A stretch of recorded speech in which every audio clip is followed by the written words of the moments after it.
şəhidlərimizi ziyarət eləmək Bəli. bizim hər birimizin borcudur. Hər zaman. Allah şəhidlərimizə rəhmət eləsin. Şəhidlərimizə Allah rəhmət eləsin. Bu günləri Şöyle xanım, Adilə xanım səbəbkar oldu. Burada biz iştirak elədik. Allah sizdən də razı olsun. İctimai birlik olaraq, biz də Turan birliği olaraq sizdən razıyıq. Təşəkkür edirik. Çox sağ olun. Siz də xoş gəldiniz. Sağ olun. Təşəkkür Buranı da edirik. çəkmək lazımdır.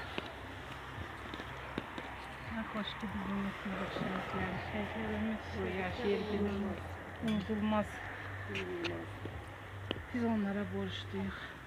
Onların qanı canı bahasına biz bu dünyadayıq. Hər bir damla qanı var.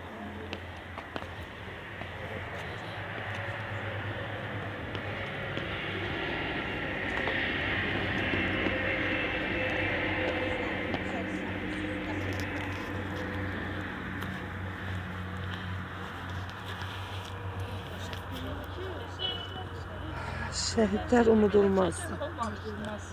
Unudulmazdır. Bu da bizim jurnalistimiz, həm də çəkiliş qrupunun rəhbəri Validə xanım Abbasova.